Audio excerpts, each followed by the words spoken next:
ఉన్నట్టుగా అనిపిస్తుందండి ఈ వాక్యం చదివినప్పుడు. దేవుని మీద కొంతమంది నేరారోపణ చేస్తున్నారంటే ఏమని అంటే, ఇప్పుడు అన్నోడు ఉన్నారనుకోండి, తమ్ముడు మీద, తమ్ముడు ఉన్నాడు అన్న మీద, అక్క ఉంటే చెల్లి మీద, చెల్లి ఉంటే అక్క మీద. ఎలా అయినా దేవుడికి వాళ్ళంటేనే ఇష్టం, ఎలా అయినా దేవుడికి వీళ్ళంటేనే ఇష్టం, వాళ్ళనే ప్రేమిస్తున్నాడు, నన్ను ప్రేమించట్లేదు అనేటువంటిది అనిపిస్తూ ఉంటుందంట. అందుకే ఆయన ఏం చెప్తున్నాడు అంటే, ఇక్కడ మొదటగా ఇక్కడ యాకోబు యాసావు గురించి మాట్లాడుతూ తల్లితో చెప్తున్నాడు అనమాట. పెద్దవాడు చిన్నవాడికి దాసుడగును అని ఆమెతో చెప్పబడింది. 2 జనపదాలు తన కడుపులో కొట్టుకుంటున్నాయి అంటండి. కవల పిల్లలు ఉన్న పుట్టినోళ్ళకి తెలుస్తుంది అది.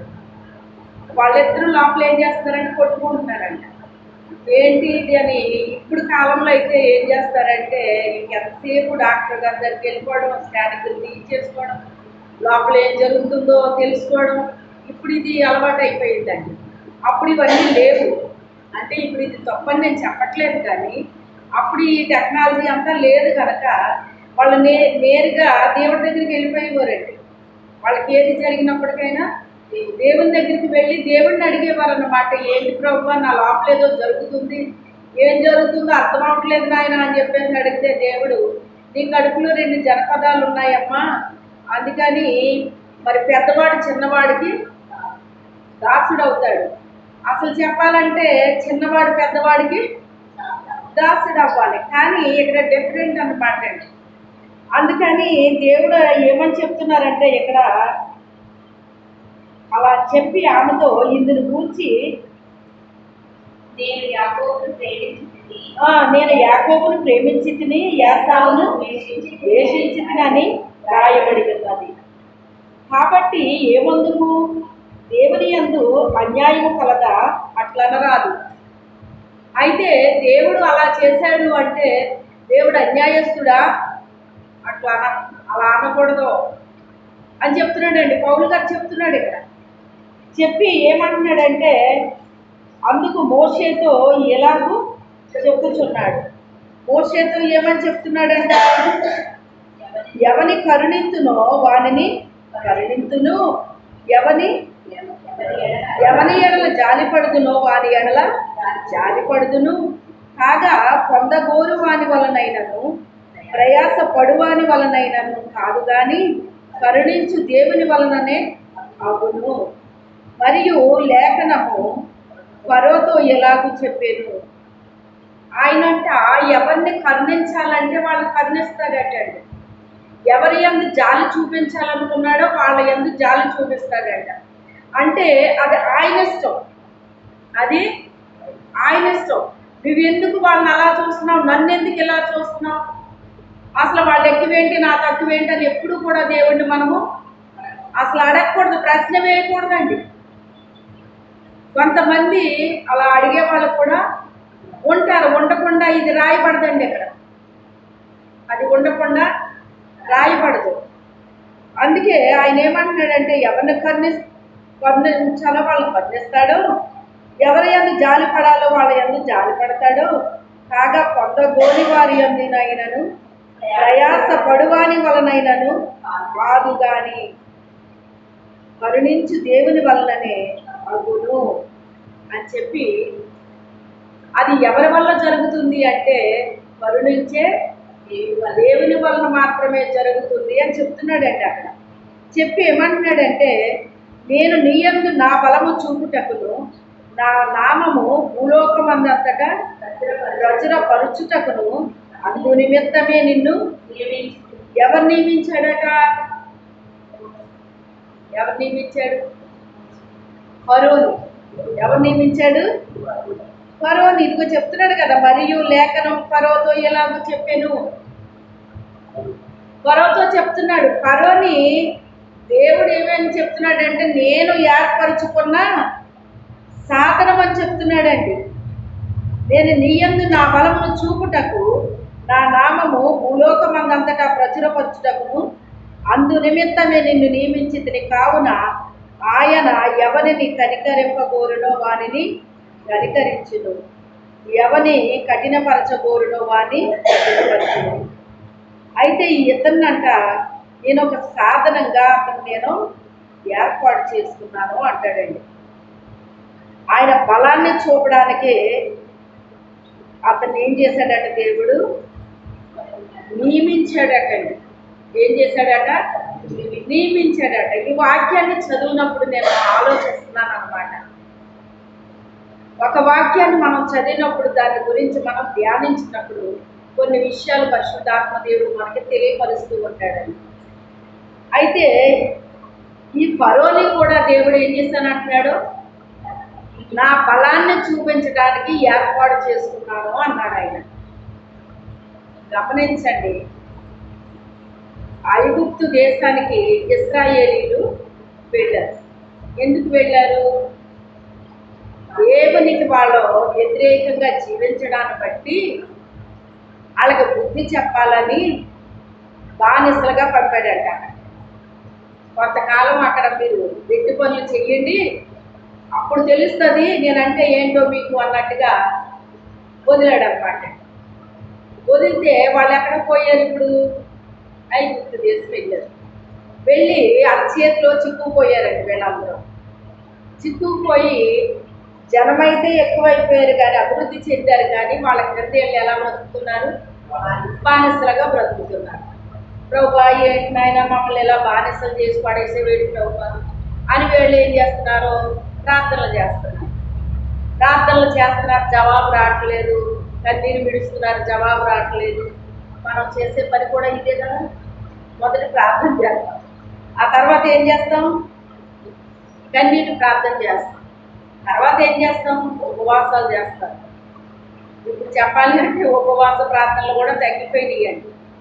ఎందుకంటే ఎవరికి ఓపికలు ఉండట్లేదు, ఉపవాసాలు చేయడానికి ఒకప్పుడులాగా ఉండట్లేదు, ఉండగలిగినా కూడా ఉండట్లేదండి. అయితే ఏది ఏమైనప్పటికైనా ఇవన్నీ కూడా వాళ్ళు చేశారండి. చేసినప్పటికైనా ఏమీ వాళ్ళ మీదకి దేవుని కనికరము రాలేదు. అయితే ఇంకా వాళ్ళకి ప్రార్థన చేసే ఓపిక లేదు, కన్నీరు విడిచే ఓపిక లేదు, ఉపవాసం ఉండే ఓపిక లేదు, ఇక ఏ ఓపిక లేదన్నమాట అండి. ఇక ఓపిక లేనప్పుడు ఏం చేస్తారండి? మీకు సర్వసాధారణంగా జ్వరాలు వచ్చినప్పుడు గమనించండి ఎలా ఉంటుంది పరిస్థితి. ఎలా ఉంటుందండి? బాగా జ్వరం వచ్చినప్పుడు ఎలా ఉంటుంది?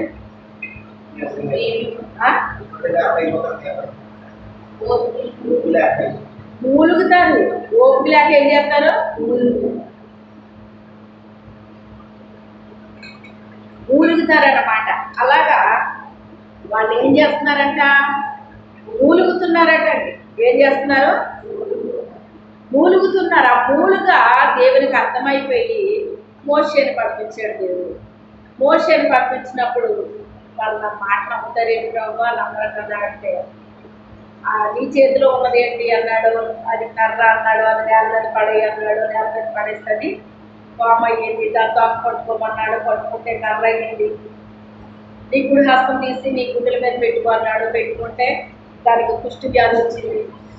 మళ్ళీ తీసేయంటే మామూలుగా అయిపోయింది. మళ్ళీ పెట్టుకో అన్నాడు. ఈ 2 సూచనలు చాలా ఇంకా కావాలన్నాడు. చాలు ప్రభు అన్నాడు. నేను నీకు తోడుగా ఉంటాను, వెళ్ళిపో అన్నాడు. అయితే ఏది ఏమైనప్పటికైనా నేను అంత మాట్లాడదు కాదు ప్రభు, అసలు నాకు మాట్లాడటం చేత కాదు. అదురుకి పరుగుతో మాట్లాడటం అంటే అంత సామాన్యమైన విషయమా? అంత మహారాజు అను అది ఇది అని చెప్పేసి వెళ్ళడానికి మనకి ఇష్టం లేనప్పుడు ఏం చెప్తామండి మనం? సాకుల మీద సాకులు చెప్తామన్నమాట. ఎందుకు ఏంటంటే మనకి ఇష్టం లేదు అక్కడికి వెళ్తాం. అది సంగతి. ఇలా చెప్తుంటే అసలు మనిషిని నోరిచ్చినోడు ఎవడు అన్నాడు. ఏమన్నాడు? మనిషికి నోరిచ్చినోడు ఎవడో అనేసి, నేను కదా నోరిచ్చింది అని చెప్పి అడిచేసి ఇడిచేసి వీడు భయపడుతున్నాడు వెళ్ళడానికని. అంతలోకి వాళ్ళ అన్నయ్య వస్తున్నాడట అహరు. సరే ఆడు బాగా మాట్లాడతాడు కదా, ఆడు తీసుకునేళ్ళు, కానీ నేను నీకు దేవుడిగా ఉంటాను, నువ్వు వాడికి దేవుడిగా ఉంటావు. దేవుడు ఎప్పుడు కూడా పాఠకాలను వాడుకుంటాడని ఎప్పుడు అనుకుంటుంది. దేవుడు ఎప్పుడు కూడా నాకేమీ చేత కాదయ్యా, నాకేమీ తెలియదయ్యా, నువ్వేం చెప్తే అదే చేస్తానయ్యా అని ఎవరైతే దేవునికి సరెండర్ అయిపోతారో వాళ్ళని వాడుకుంటాడండి. అంతే తప్ప మన తెలివితేటలు ఉపయోగిస్తే దేవుడు వాడుకోడండి. ఇప్పుడు అహరోను భూ సంబంధించిన తెలివితేటలు ఎక్కువైంది. అందుకే నేను నీకు దేవుడిగా ఉంటాను, నువ్వు అతనికి దేవుడిగా ఉండాలి అని చెప్పాడు. అంతే తప్ప అధికారం అహరోనికి ఇవ్వలేదు. అందుకే చూడండి, మోషే ఆ పర్వతం మీదకి రమ్మంటున్నప్పుడు దేవుడు వెళ్తే వీళ్ళందరూ మోషే అతన్ని ఇబ్బంది పెట్టారు. ఆ మోషే అన్నవాడు ఏమైపోయాడో మాకు తెలియదు, నువ్వు మా గుర్తలు నడవడానికి ఒక దేవుడు కావాలి మాకు అని అడిగితే నీ ఒంటి మీద ఉన్న బంగారం అంతా ఇచ్చేయండి అన్నాడు. అంతా ఇచ్చేశారు. అది అగ్నిలో వేస్తే దూడ అయిపోయింది అన్నది. ఆ దూడని వీళ్ళు ఆరాధించడం ప్రారంభించారు. ఓ బైలా నువ్వు మాట్లాడు, నువ్వే మమ్మల్ని ఐగుప్తు దేశాన్ని నుంచి నడిపించావు అని చెప్పేసి దేవుణ్ణి మహిమపరచాల్సిన ప్రజలు ఎవరిని మహిమపరుస్తున్నారు? దూడని ఆరాధిస్తున్నారండి. ఆ దూడ ఎవరో దేవతది? ఐగుప్తీల దేవతది. ఇప్పుడు వీళ్ళ ఐగుప్తీలందరూ కలిసి వీళ్ళ తొందర పెడితే మరి ఈ యొక్క అహరోను భయపడిపోయి ప్రజలకి వీళ్ళని ఏదన్నా అన్నామో అంటే నన్ను చంపేస్తారేమో అని భయపడిపోయి అతను ఆ రీతిగా చేసేసాడండి. మోషేని చెయ్యమంటే చేస్తాడా? చెయ్యడు. అందుకే దేవుడు అతనికి ఇవ్వలేదట ఈ అధికారాన్ని. ఇప్పుడు ఈ మోషే వెళ్ళాడు, ఇశ్రాయేలు అందరికీ చెప్పాడు, దేవుడు మిమ్మల్ని విడుదల చేసి తీసుకురామని చెప్పాడు అంటే వాళ్ళెవ్వరూ నమ్మలేదండి. కూడా నమ్మలేదండి. అయినప్పటికైనా దేవుడు ఉండు అని చెప్తానే ఆయన ఉన్నాడు. ఆ తర్వాత ఫరో దగ్గరికి వెళ్ళి మాట్లాడాడండి.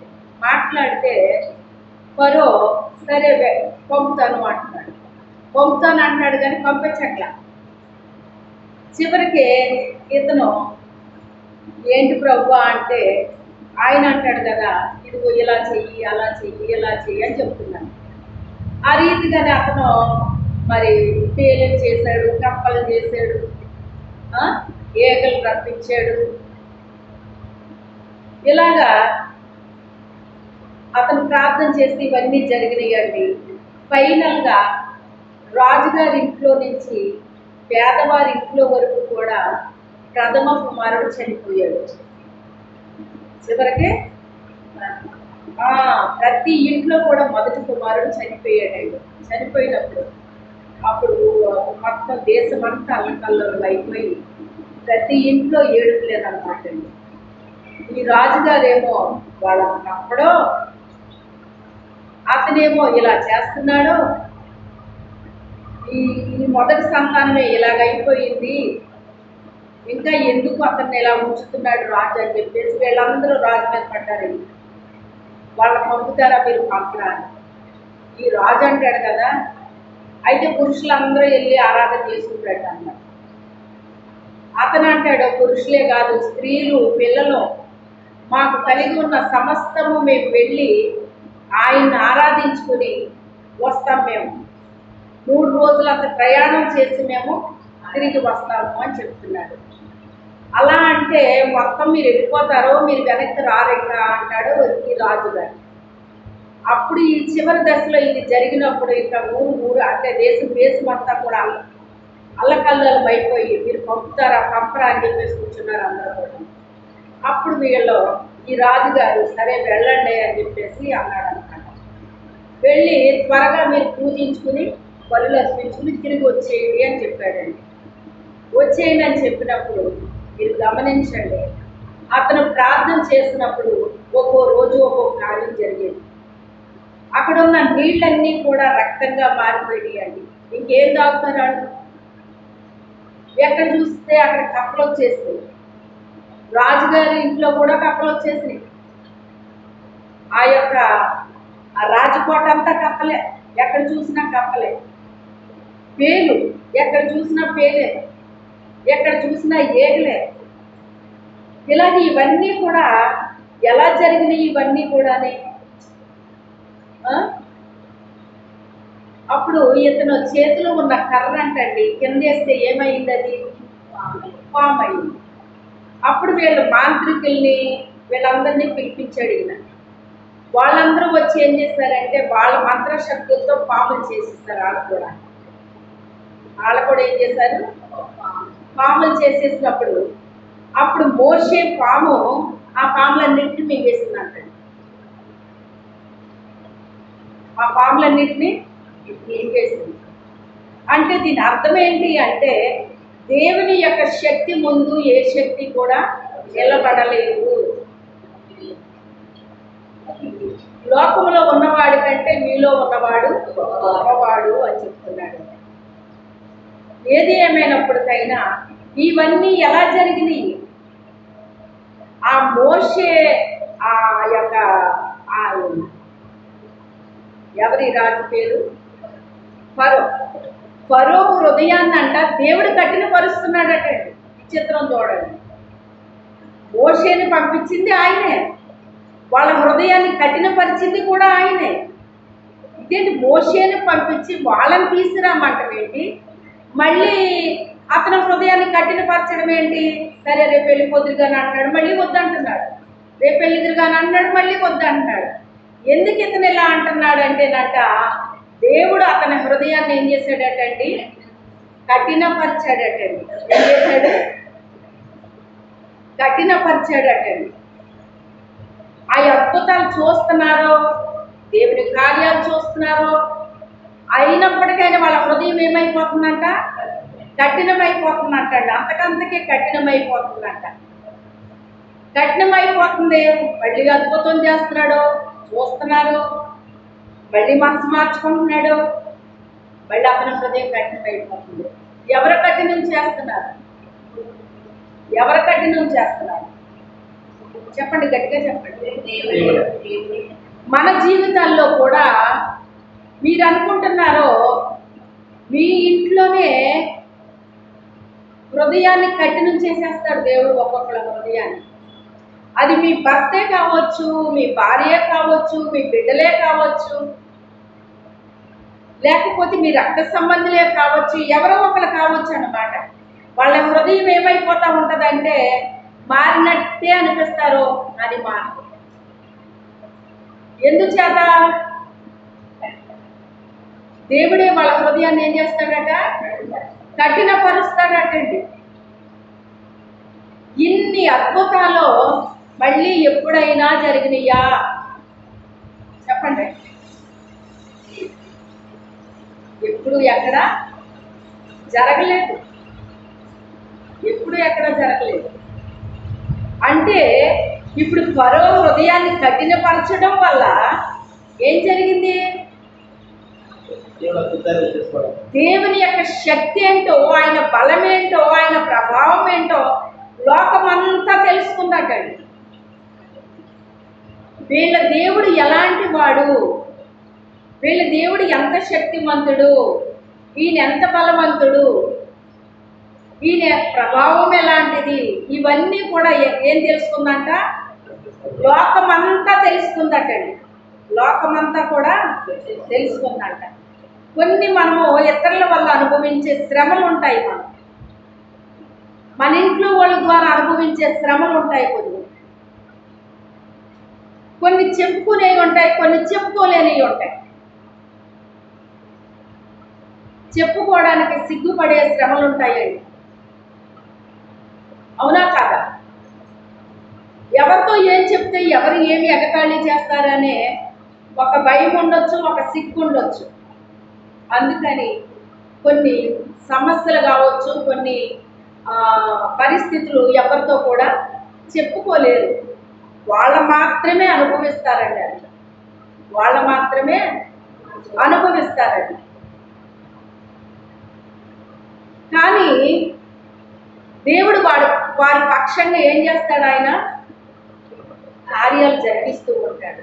అందుకే ఒక సాక్ష్యం ఏమొస్తుందంటే, అసలు మీరు ఎలా బ్రతుకున్నారండి, ఇన్ని శ్రమలు మీరు ఎలా అనుభవించారండి, అసలు ఇన్ని శ్రమలో అనుభవించి ఎలా బ్రతుకున్నారు మీరు, ఎలా తట్టుకున్నారు మీరు, ఎలా ఓర్చుకున్నారు మీరు.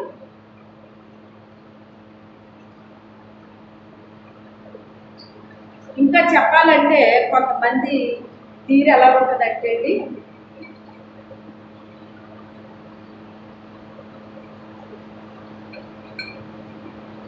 వాళ్ళు మీరు ఓర్చుకునే శ్రమలు ఉంటాయే, అదో పెద్ద శ్రమ ఏంటి అంటారు. ఏమంటారు, అదో పెద్ద శ్రమ, అదో పెద్ద కష్టమా అంటారే. ఆ అన్నవాళ్ళు ఏదన్నా చిన్న జరిగేటప్పటికి ఎంత చేస్తారు అన్నమాట, చిన్న జరిగేటప్పటికి ఎంత చేస్తారు. ఈ ఓర్పు శ్రమ అనేటువంటిది చాలా విలువైనవి అండి. ఎలాంటివి, చాలా విలువైనవి. అసలు దేవుడేమో అక్కడ పంపించడం ఏంటి, ఆ ఇశ్రాయేలీలే నమ్మకపోవడం ఇంకా ఎంత ఘోరంగా ఉంటుందని చెప్పండి. ఎవరిని తీసుకొద్దామని వెళ్ళాడో వాళ్ళే నమ్మట్లేదంటే ఇంకెంత ఘోరంగా ఉంటుందండి అతని పరిస్థితి. అసలు ఈ కష్టం అంతా ఎందుకు పడుతున్నాడు, ఇదంతా ఎందుకు అనుభవిస్తున్నాడు ఏమో తెలీదు. ఇతను పడింది కనీసం కొంచెం కూడా వాళ్ళకి అర్థం అవ్వట్లేదు అంటే, కొంచెం కూడా వాళ్ళకి అర్థం అవ్వట్లేదు, గ్రహింపు లేకపోతుంది అనమాట వాళ్ళు. అయినప్పటికైనా దేవుడు చెప్పాడు కదా, నన్ను పంపించాడు కదా, ఏ పని చెప్పాడో ఏ పని మీద పంపించాడో ఆ పనిని చెయ్యాలి నేను అనే ఒక పట్టుదలతో అతను ఏం చేస్తున్నాడో నిలబడిపోతున్నాడు. ఈ ఫరో ఒక్కొక్క అద్భుతం జరుగుతుంటే పంపుతాను అంటున్నాడు, మళ్ళీ పంపను అంటున్నాడు, మళ్ళీ ఒకటి జరుగుతుంటే పంపుతాను అంటున్నాడు, పంపట్లేదు. అలాగే మన జీవితాల్లో కూడా మన ఇంట్లో వాళ్ళే కావచ్చు, ఎవరే కావచ్చు, సరే ఈసారి నీ మాట నమ్ముతున్నాను అంటారు, మళ్ళీ మరుక్షణం ఈ రోజు మాట్లాడిన మాట మరుసటి రోజు ఉండదు. అప్పుడు మీకు ఏమనిపిస్తుంది, ఇంక చూడు నిన్ను అసలు ఒక్క మాట కూడా అన్నకి నేను నిజంగా దేవుడి పక్షాన్ని ఉన్నాడు, దేవుడి పక్షాన్ని కార్యాలు చేస్తున్నాడు, ఇలాగా అలాగా అది ఇది అని చెప్పేసి నువ్వు ప్రార్థన చేస్తే జరుగుతుందనో లేకపోతే ఇలాగా అలాగే కోడి చెప్తారనమాట. మళ్ళీ మరుసటి రోజుని ఈ రోజు ఏం జరిగిందో మరుసటి రోజు కాళ్ళ గుర్తుండదు. ఈరోజు ఏం జరిగిందో మరుసటి రోజు గుర్తుండదండి. అప్పుడు మీకు ఎలా ఉంటుంది, ఏంటి నిన్నే కదా ఇలా నేను ఎప్పుడన్నా నీతోని అని నిన్న మాట్లాడిన మాట ఈ రోజు ఉండదు, ఈ రోజు మాట్లాడిన మాట రేపు ఉండదు. కానీ అద్భుతాల మీద అద్భుతాలు జరుగుతాయండి. వాళ్ళలా కఠినమైపోవడం వల్ల మనకేం జరుగుతాయి, అద్భుతాల మీద అద్భుతాలు జరుగుతాయి. ఇప్పుడు మోషేకి ఇది ఒక కొత్త అనుభవం అన్నమాట అండి. మోషేకి ఇది ఒక క్రొత్త అనుభవం. ఎప్పటి వరకు అతను ప్రార్థన చేస్తే ఇలాంటివి జరగలేదు, కానీ ఇతనికి ఇప్పుడు ఇది ఒక క్రొత్త అనుభవం అన్నమాట అండి. వాళ్ళకి తెలియనివ్వండి, తెలియకపోనివ్వండి, వాళ్ళకి అర్థం అవ్వనివ్వండి, అర్థం అవ్వకపోనివ్వండి, కానీ ఇప్పుడు ఇతనికి ఏమొచ్చింది, ఇప్పుడు ఒక క్రొత్త ఎక్స్పీరియన్స్లోకి వెళ్ళిపోయాడు. ఇతను ఎందులోకి వెళ్ళిపోయాడు, ఒక కొత్త దాంట్లోకి దేవుడు తీసుకెళ్ళిపోయాడా లేదా. అతని నోట్లో నుంచి మాట వస్తుంటే అది జరిగిపోతుంది. ఇప్పుడు ఎందుకు జరిగిపోతుంది, దేవుడు జరిగిస్తున్నాడు. ఎందుకంటే పంపించింది ఆయన. మోషే నోట్లో నుంచి వచ్చే ప్రతి మాటను ఆయన ఏం చేస్తున్నాడో జరిగించేస్తున్నాడండి. ఇది ఇప్పుడు మోషేకి చాలా క్రొత్త అనుభవం కింద ఉందన్నమాట, చాలా క్రొత్త అనుభవంగా ఉంటుంది. అయినప్పటికైనా తనకి క్రొత్తగా ఉంది కానీ వాళ్ళెవరికీ కొత్తగా అనిపించట్లేదు. కొన్ని గతంలో వెళ్ళి చూసారంటే చూడలేదు కానీ వాళ్ళందరూ కూడా ఆ యొక్క రాజుకు భయపడిపోతున్నారు వాళ్ళు. ఎందుకంటే అనేక సంవత్సరాల నుంచి అక్కడ ఉండిపోయి ఆ యొక్క పరిస్థితులకి, లేకపోతే ఆ వాతావరణానికి, లేకపోతే ఆ యొక్క జీవన శైలికి వాళ్ళు ఏమైపోయారంటే అలవాటు పడిపోయారు. అలవాటు పడిపోయి వాళ్ళకి కష్టం అనిపిస్తుంది కానీ దేవుడు వాళ్ళ ప్రార్థనకి జవాబు ఇచ్చినా ఇప్పుడు వాళ్ళకి అర్థలేదు. అది వాళ్ళ ప్రార్థన చేసి ఇంకా ప్రార్థన చేయలేక మూలిగారు. ఆ మూలుగును చూసి దేవుడికి ఏమొచ్చింది? కనికరం వచ్చింది. ఆ కనికరంతో కదిలించబడి మోషేను పంపిస్తూ కూడా వాళ్ళు రావట్లేదు. ఎలా ఉందో చూసారా? మన జీవితంలో కూడా ఇది దేవుడు మన జీవితంలో కూడా కార్యాలు చేస్తాడండి. చేస్తుంటే చేసే కొద్ది చూస్తూనే ఉంటాం కానీ ఆయనకి ఏమాత్రము లోబడే పరిస్థితులు కనపడవు. లోబడలేదండి. లోబడ్డం అంత సులువు కాదు. అలవాటు పడిపోయారు కదా, అన్నింటికి అలవాటు పడిపోయి లోబడడానికి అంత త్వరపడరన్నమాట. విధేయత చూపించలేదు.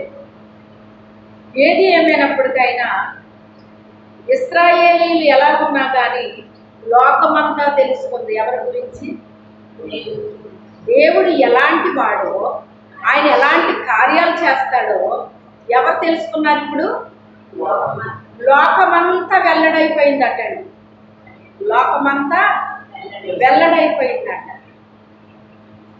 వాళ్ళు ఏమన్నా అక్కడికి వచ్చి చూసారా?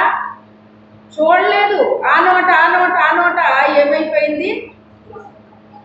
వాళ్ళ దేవుడు గొప్పవాడంట, వాళ్ళ దేవుడిని ప్రార్థిస్తే ఇలా జరిగిందంట, అలా జరిగిందంట, అదంట ఇదంట అని చెప్పేసి లోకమంతా కూడా తెలిసిపోయింది.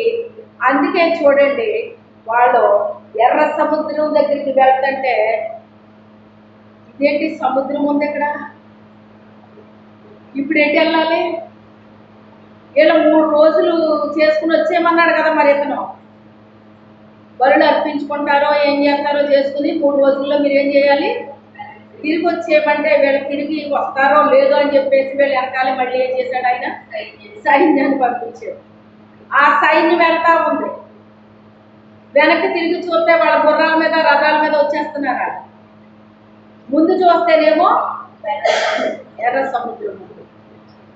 అయిపోయి ఎర్ర సముద్రం ఉంది, ఇప్పుడు ఏం చెయ్యాలి? సముద్రంలో కూడా చచ్చిపోవాలా ఏంటి అని చెప్పేసి అందరూ కూడా మరి మోషేని రాళ్లతో కొట్టి చంపుదామనుకున్నారట.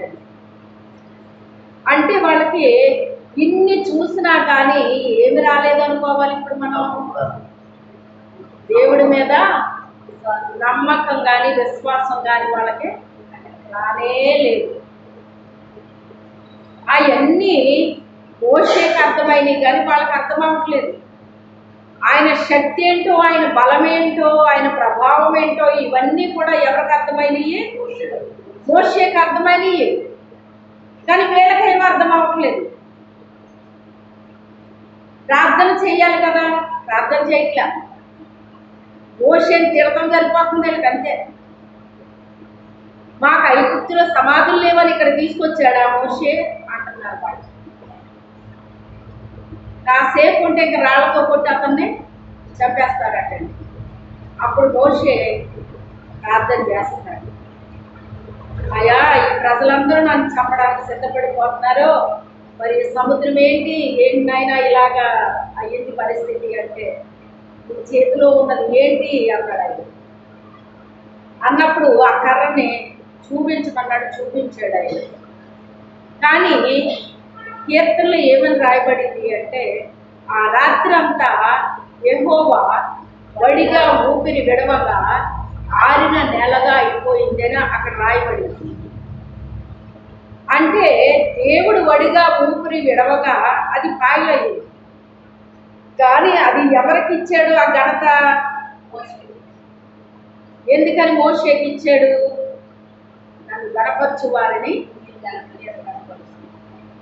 నా మాటని గణపరచు, నువ్వు వచ్చావు కదా ఇక్కడికి, అందుకని నేను గణపరుస్తానని. ఇప్పుడు మోషే కర్ర చాపితే ఎర్ర సముద్రం పాయలైపోయిందని అందరికీ తెలిసిపోయింది. కానీ అది పాయలైంది ఎవరి ద్వారా అయింది? దేవుని ద్వారా అయింది. చూసారా? ఇప్పుడు 6 నెలల వేళ వెళ్ళిపోయాడు. ఎప్పుడైనా ఎక్కడైనా అలాగా జరిగిందా? జరగలేదు. ఇప్పుడు వీళ్ళు వెనకాల పడి వచ్చేస్తున్నారండి. వీళ్ళు ముందు వెళ్ళిపోతున్నారు. ముందు వెళ్తుంటే వెనకాల వీళ్ళు వస్తున్నారు. వెంటనే నువ్వు చెయ్యి చాపు అని చెప్పలేదు ఆయన. వీళ్ళు పూర్తిగా బయటకు వచ్చేసరికి వాళ్ళు మధ్యలోకి వచ్చారటండి. వాళ్ళు ఎక్కడికి వచ్చారు? ఆ సముద్రం మధ్యలోకి వచ్చారటండి. సముద్రం లోపలికి రాకుండా దేవుడు వాళ్ళని అక్కడ ఆపలేదండి. అక్కడ ఆపాలంటే ఆయన ఆపగలడు, అక్కడ ఆపగలడు, కానీ ఆపలేదండి. ఈ సముద్రం వెళ్ళేటప్పుడు కూడా ఒక మాట రాయబడింది ఏంటంటే, వారు ముందు ఒక మేఘం నిలబడేదట, మరలా వెనక్కి వచ్చేసిందట మేఘం. వెనక్కి మేఘం వచ్చేసరికి వీళ్ళు సమీపించలేకపోయేవారట. ఇశ్రాయేలీలు వాళ్ళు సమీపించలేకపోయేవారు. ఆ మహిమ మేఘము ముందు వెనక అది కాపుదలగా నిలబడిందండి. మన జీవితాల్లో కూడా కొన్ని పరిస్థితుల్లో మనం ఒంటరిగా ఉన్నామని మనకు అనిపిస్తుంది, కానీ మన ముందు వెనక చుట్టూ ఆయన ఆవరించి ఉంటాడు. హల్లెలూయా. ఆ మేఘం ఇశ్రాయేలీయులకు కనబడట్లేదు, కానీ ఎవరికి కనబడుతుంది? అది అన్యులకి కనబడుతుంది. వాళ్ళ దగ్గరికి రాలేకపోతున్నారు. ఆ మేఘం నిలబడడం వల్ల వాళ్ళ దగ్గరికి వాళ్ళు రాలేకపోతున్నారు, కనబట్టలేదు. వాళ్ళు చీకటిగా అయిపోతుందండి, అక్కడ రాలేదు. లోతు ఇంట్లో దేవదూతలు దాచిపెడితే ఆ లోతు యొక్క ఇంటికి వెళ్ళి ఆ లోపలికి వెళ్ళి వాళ్ళు ఏదో చేద్దాము అనుకున్నారండి. అనుకున్నప్పుడు ఆ బొమ్మని వాళ్ళు కనుగొనలేకపోయారటండి. ఎందుకు కనుగొనలేకపోయారు? చీకటి ఆవరించింది. ఒక మేఘం అక్కడ నిలబడింది. ఆ మేఘం నిలబడ్డాన్ని బట్టి ఆ బొమ్మం ఎక్కడుందో వీళ్ళు కనుక్కోలేకపోయారటండి. హల్లెలూయా. మన జీవితాల్లో కూడా జరుగుతాయి అలా.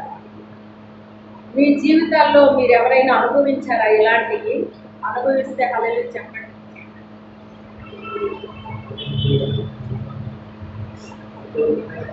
నేను అనుభవించాను. కొన్ని పరిస్థితుల్లో అవన్నీ నేను అనుభవించాను. ఎందుకంటే వాళ్ళకే కాదు, మనకి కూడా ఆయన చేస్తాడు. దిక్కుతోచని పరిస్థితుల్లో మనం ప్రార్థన చేస్తే దేవుడు మన దగ్గరికి వస్తాడు. ఆయన ఆ టైంలో ఏం చేయాలో చేస్తాడు. ఆయన మన చుట్టూ, నేను ఎప్పుడు చెప్తాను మీకు, మన చుట్టూ వేల కొలది ప్రజలు ఉన్నప్పుడు ఏమన్నా జరగచ్చు జరగకపోవచ్చు చెప్పలేం, కానీ దేవుడు మనకు తోడుగా ఉంటే ఎంత సెక్యూరిటీ అంటే ఇంకా అదృశ్యంగా ఉంటుందండి ఆయన సెక్యూరిటీ. అది మనుషులకు కనబడదండి, మనుషులకి కనబడదండి. అది మనకు మాత్రమే తెలుసు. అదృశ్యమైన ఆయన శక్తి మనల్ని కమ్ముకుంటుంది, మన చుట్టూ ఆవరిస్తుంది, లేకపోతే మన గృహము చుట్టూ ఆవరిస్తుంది, మన ప్లేస్ అంతా కూడా అది ఆవరిస్తుంది.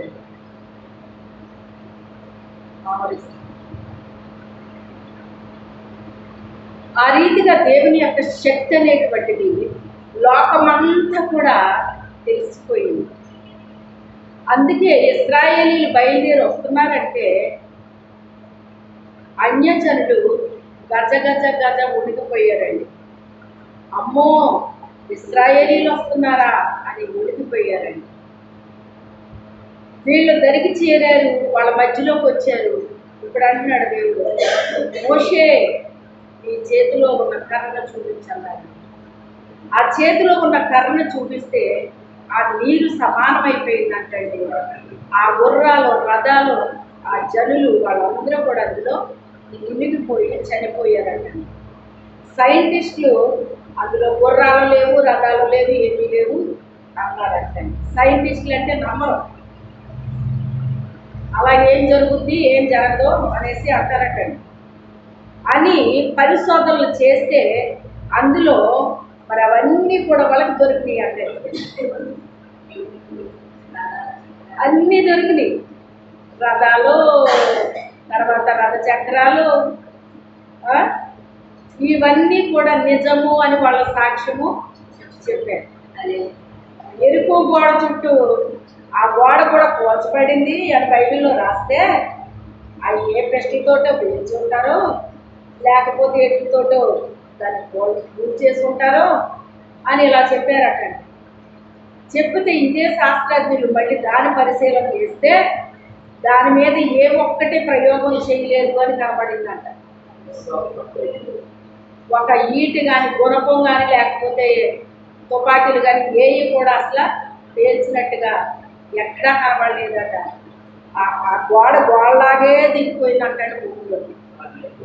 అది అడ్డు పడితే వాళ్ళు చచ్చిపోతారంటే, ఇటు పడితే ఇశ్రాయేలు చచ్చిపోతారు. ప్రాణ నష్టం జరగనివ్వలేదు, ఆస్తి నష్టం జరగనివ్వలేదు.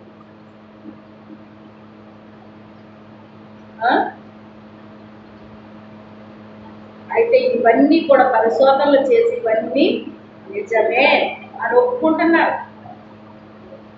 మొదట కాదు లేదు అని అన్నారు, కానీ చివరికి ఏం ఒప్పుకుంటున్నారో ప్రతి ఒక్కరు ఒప్పుకుని తీరాల్సిందే. దేవుని కార్యాలు తీరాల్సిందే. ఆ తర్వాత వీళ్ళ ప్రయాణం చేసే కొద్ది దేవుడు చేసిన అద్భుతాలు ఎన్ని అన్నీనా. రాత్రి మేఘస్తంభం అగ్నిస్తంభంగా మారాడు, వెలుగునిచ్చాడండి.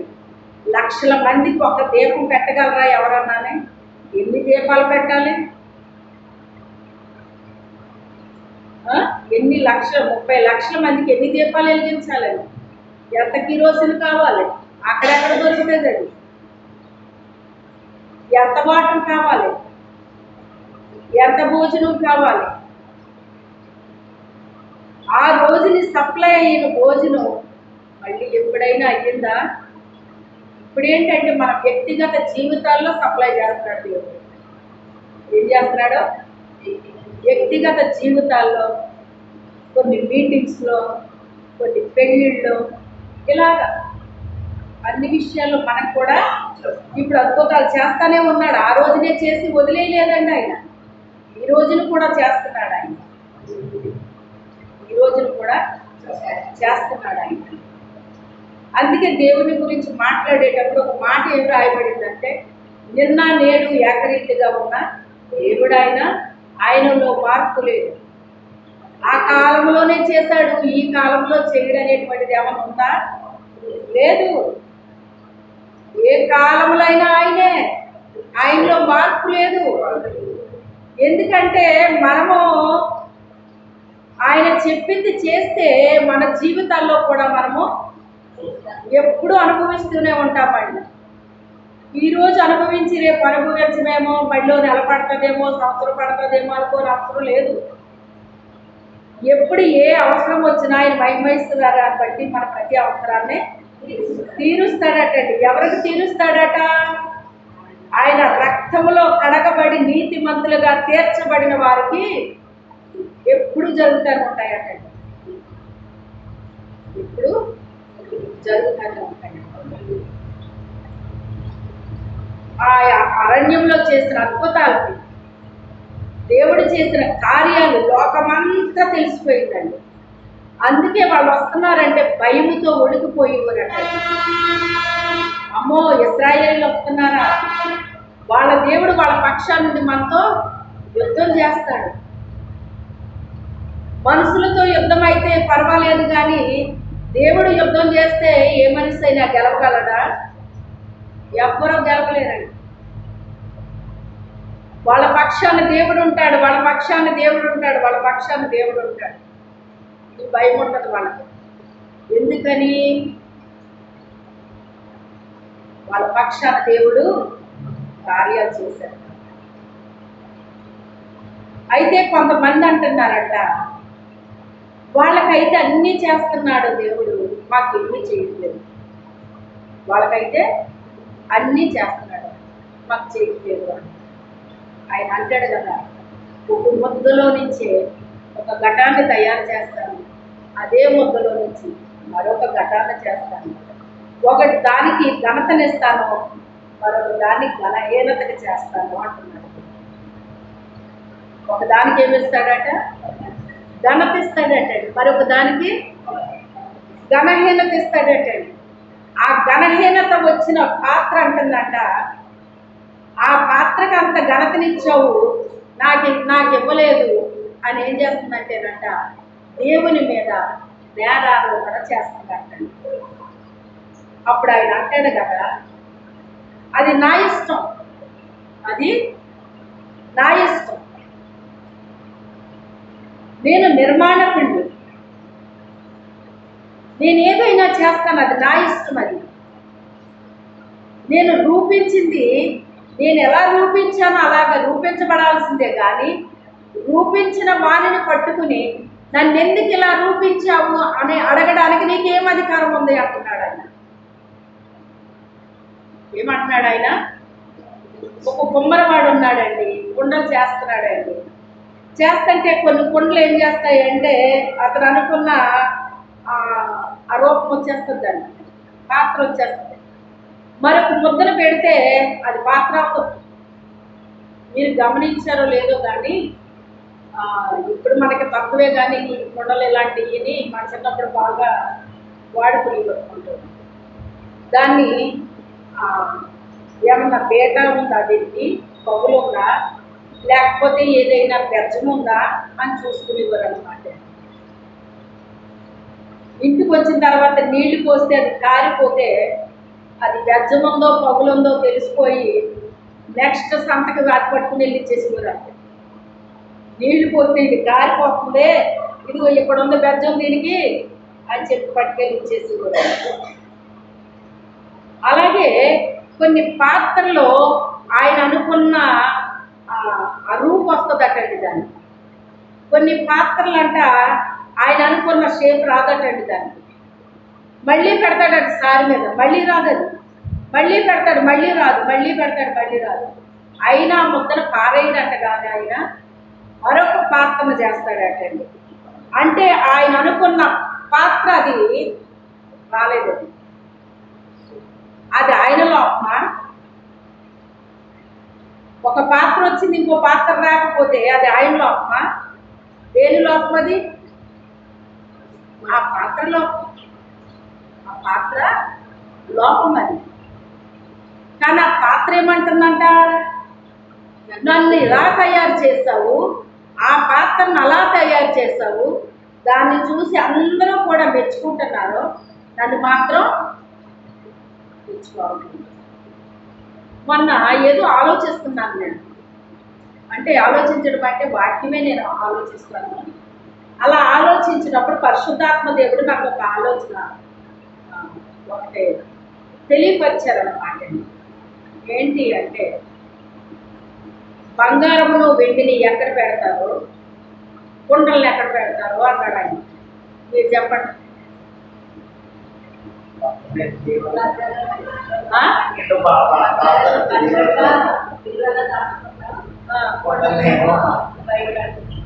ఏ కుండని ఎందుకు బీరువాలో పెట్టరు?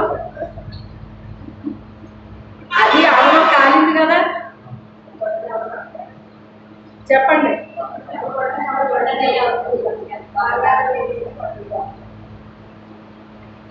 బంగారాన్ని మనుషులు దొంగిలిస్తుంటారు, కొండల్ని కూడా దొంగిలించే వాళ్ళు ఉన్నారనుకోండి, కానీ దానికంటే బాగా విలువైతే బంగారం. ఆ బంగారము మన బుద్ధికి కూడా అది సాదృశ్యం. బంగారం అండి, ఇక్కడ బుద్ధి బంగారం అండి. వీళ్ళ బుద్ధి చాలా శ్రేష్టమైంది అదన్న. మరి దానియేలు బుద్ధి గురించి రక్షింపడు దేవుడు అలా శ్రేష్టమైన బుద్ధి అని ఎందుకు చెప్పాడు? దావీదు బుద్ధి గురించి సుబుద్ధి అని ఎందుకు చెప్పాడు? అబీగయలు బుద్ధి గురించి సుబుద్ధి అని ఎందుకు చెప్పాడు ఆయన? అంటే బుద్ధి అనేటువంటి దానికి దేవుడు చాలా వాల్యూ ఇస్తున్నాడు, చాలా వాల్యూ ఇస్తున్నాడు అనమాట. మన బుద్ధి మంచిదైనప్పుడు మన అవయవాలన్నింటినీ కూడా మనము చక్కగా కాపాడుకుంటామండి. ఏం చేస్తాం? మన అవయవాలన్నీ కూడా నీతికి సాధనాలుగా ఉంటాయటండి. ఇంకోటి చెప్పాలి అంటే పరిశుద్ధంగా ఉంచుకుంటామంటండి మన అవయవాలు. అర్థమైందా? నీ ఘటాన్ని నువ్వే కాపాడుకోవాలంటారు. దశలో నీ కైలు రాస్తూ నీ ఘటాన్ని నువ్వే కాపాడుకోవాలి, అది అపవిత్రపరచబడకుండా కాపాడుకోవాలి, నీ ఘటాన్ని నువ్వు కాపాడుకోవాలి అని ఎరిగి ఉండడమే దేవుని యొక్క చిత్తమై ఉన్నది అంటాడనమాట. మన ఘటాలను ఇంకొకరు వచ్చి కాపాడలేడు, మన ఘటాలను మనమే కాపాడుకోవాలి. ఆ పరిశుద్ధత అనేటువంటిది మనం కలిగి ఉండాలండి. ఆ పరిశుద్ధత పోగొట్టడానికి సాతానుడు సకల ప్రయత్నాలు చేస్తాడు, కానీ మన ఘటాలను ఎలా కాపాడుకోవాలో మనం తెలుసుకుని ఉండడమే దేవుని యొక్క చిత్తమై ఉందన్నమాట. ఆ చిత్తమేంటో ఎరిగి ఉండాలంట. ఆ చిత్తమేంటో ఎరిగి ఉన్నప్పుడు ఈ లోకంలో ఉన్నప్పటికైనా మన ఘటాలను మనం పరిశుద్ధంగా పవిత్రంగా కాపాడుకుంటామండి. తెలుసా? కాపాడుకుంటాం.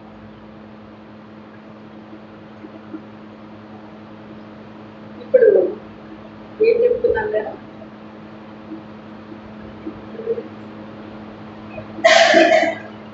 మర్చిపోయారా?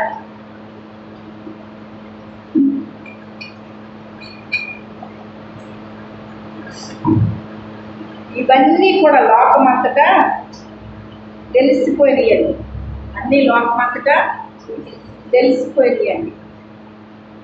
కానీ ఇశ్రాయేలీయులకు ఏమన్నా తెలిసిందా? వాళ్ళ పక్షాన్ని దేవుడు నుండి యుద్ధాలు చేస్తున్నాడు అన్న విషయం కూడా వాళ్ళకి తెలియట్లేదు. అవునా కాదా? బయట ఉన్న ప్రజలకు తెలుస్తుంది వాళ్ళ పక్షాన్ని నుండి దేవుడు యుద్ధాలు చేస్తున్నాడు అన్న విషయం బయట వాళ్ళకి తెలుస్తుంది, కానీ వాళ్ళకి తెలియట్లేదు. దేవుడు మన పక్షాన్ని నుండి యుద్ధాలు చేస్తున్నాడని మనకు తెలిసినప్పుడు ఆయన చాలా లోబడి విధేయత చూపిస్తూ మనకి మనం తగ్గించుకుంటూ ఆయన హెచ్చిస్తూ ఆయన గణపరుస్తూ ఆయన మహిమపరుస్తూ ఇంకా పరిశుద్ధతలో నుంచి అతి పరిశుద్ధతలోకి వెళ్ళిపోతామండి. నీతిలో నుంచి అధిక నీతిలోకి వెళ్ళిపోతామండి. యథార్థవంతులంట ఇంకా యథార్థతలోకి వెళ్ళిపోతారటండి. దుష్టులంట ఇంకా దుష్టులు అయిపోతారటండి. చూసారా? పరిశుద్ధంగా ఉండాలని కోరుకుంటమే కాదు, కానీ పరిశుద్ధంగా ఉండాలని ఎప్పుడైతే కోరిక కలిగి ఉన్నారో వాళ్ళ పరిశుద్ధంగా ఉండడానికి పరిశుద్ధాత్మ దేవుడు సహాయం చేస్తారు. మన ప్రయత్నం మనం చేస్తే ఆయన మనకు సహాయం చేస్తాడండి. మనం పట్టింపు లేకుండా ఉంటే ఆయన సహాయం చేయడు. మనకట్టి ఆలోచన తలంపు ఉన్నప్పుడు పరిశుద్ధాత్మ దేవుడు మనకు ఏం చేస్తాడు? సహాయం చేస్తాడు. మనల్ని మనం కాపాడుకోవడమే కాదు, కానీ అవతల వాళ్ళని కూడా సరిచేసేంత హల్లెలూయా. అర్థమైందా? మళ్ళీ మనం కాపాడుకోవడమే కాదు, అవతల వాళ్ళు సరవుతారు, అవతల వాళ్ళు సరవుతారు. వీళ్ళు అలాంటి బుద్ధి కలిగిన వాళ్ళు కాదు అని వాళ్ళకి అర్థమైపోతుంది. అర్థమైపోతుంది. అలాంటి వ్యక్తులుగా ఉండాలని దేవుడు ఏం చేశాడట? కొన్ని బంగారు పాత్రలుగా వెండి పాత్రలుగా చేశాడట. కర్ర పాత్రలు ఉన్నాయంట. ఆ ఇంట్లోనే వెండి పాత్ర ఉంది, బంగారు పాత్ర ఉంది, కర్ర పాత్ర ఉంది, పచ్చి పాత్ర ఉంది, తర్వాత మట్టి పాత్రలు ఉన్నాయి. అయితే ఈ మట్టి పాత్ర అంట తన మట్టితో తయారవ్వడం తనకి ఇష్టం లేదంట. కొన్ని పాత్రలు అయితేనట మట్టితో చేయబడినప్పటికైనా అవి నన్ను ఎందుకు మట్టితో చేసావు అని అడగబట్టండి. అడగకుండా ఈ లోకము నుంచి, పాపము నుంచి, సాతాన్ నుంచి ప్రత్యేకపరుచుకుంటాయటండి. ఏం చేస్తాయి? లోకము నుంచి, సాతాన్ నుంచి, పాపము నుంచి ప్రత్యేకపరుచుకుంటాయంట. ఎప్పుడైతే వాటిని అవి ప్రత్యేకపరుచుకున్నాయో అప్పుడు దేవుడు వాటిని కనపరుస్తాడట. హల్లెలూయా. నన్ను ఎందుకు ఇలా చేసామని అడగలేదు ఆ పాత్ర. తను ఎలా చేస్తే అలాగే స్వీకరించింది ఆ పాత్ర. స్వీకరించి తను ఏ రీతిగా దేవునికి ఉపయోగపడాలో ఆ రీతిగా ఉపయోగపడుతుందంట. అందుకని అది ఏమైంది? దేవుడు గణపరిచే పాత్రగా అయిపోయిందంట. దేవుడు గణపరిచే పాత్రగా అయిపోయింది. ముఖ్యంగా మన దగ్గర ఉండాల్సిన లక్షణాలు ఏంటంటే తగ్గింపు ఉండాలండి, దేవునికి లోబడే మనస్తత్వం ఉండాలండి, విధేయత ఉండాలండి, వివేకం ఉండాలండి, పరిశుద్ధత ఉండాలి, నీతి ఉండాలి, యథార్థత ఉండాలి. ఇవన్నీ